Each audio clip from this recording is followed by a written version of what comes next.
4 দশকেরও বেশি সময় ধরে পাকিস্তানে আশ্রয় নেওয়া আফগান শরণার্থীরা এখন নিজেদেরই ঘরে অবৈধ হয়ে পড়েছেন।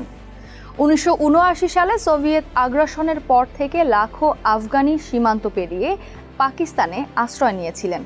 কেউ জন্মেছেন, কেউ বড় হয়েছেন, কেউ সমাধিস্থ হয়েছেন এই দেশেই।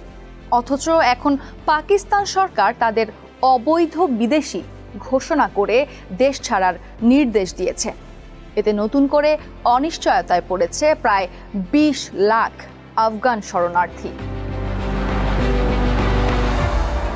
2023 সালে পাকিস্তান আফগান নাগরিকদের ফেরত পাঠানোর অভিযান শুরু করে, যা চূড়ান্ত রূপ নিচ্ছে 2025 সালে এসে। দেশটির সরকার ঘোষণা দিয়েছে দেশের 54টি আফগান শরণার্থী গ্রাম বন্ধ করে দেওয়া হবে।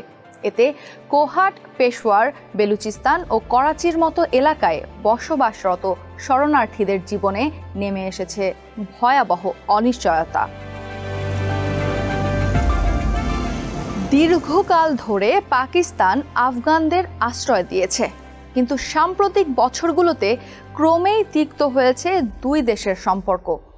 সীমান্ত সংঘর্ষ, জঙ্গি হামলা ও পারস্পরিক অভিযোগের মধ্যে ইসলামাবাদ এখন দাবি করছে আফগানিস্তান সন্ত্রাসী গোষ্ঠীগুলোকে আশ্রয় দিচ্ছে। এর জের ধরেই নিরাপত্তা ঝুঁকি দেখিয়ে ফেরত পাঠানো হচ্ছে আফগানদের। জাতিসংঘের শরণার্থী সংস্থা UNHCR এর তথ্য মতে গত 2 বছরে প্রায় 15 লাখ আফগান পাকিস্তান ছেড়েছেন, কেউ স্বেচ্ছায়, কেউ জোরপূর্বক। অথচ এদের অনেকেই জীবনের পুরোটা সময় কাটিয়েছেন পাকিস্তানে। আফগানিস্তানের মাটিতে কখনো পাও রাখেননি। যাদের কাছে ছিল UNHCR এর দেওয়া প্রুফ অফ রেজিস্ট্রেশন বা আফগান সিটিজেনশিপ কার্ড, সেটিও এখন অবৈধ ঘোষণা করা হয়েছে।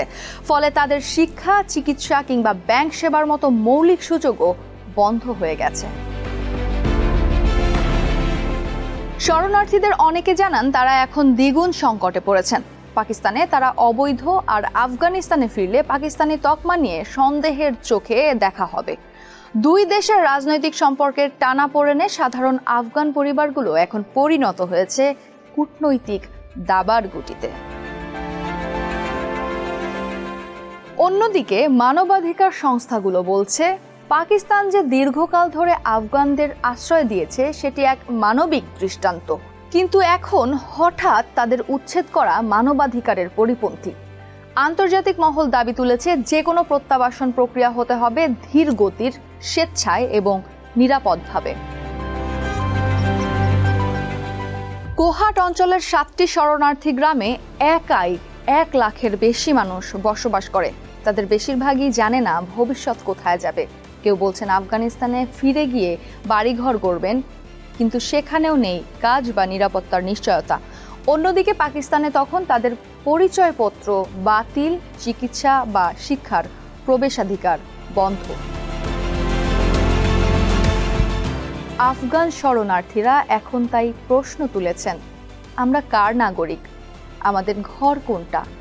একদা যুদ্ধ থেকে বাঁচতে আশ্রয় নেওয়া মানুষগুলো আজ শান্তিকালেও পরবাসী হয়ে বেঁচে আছেন।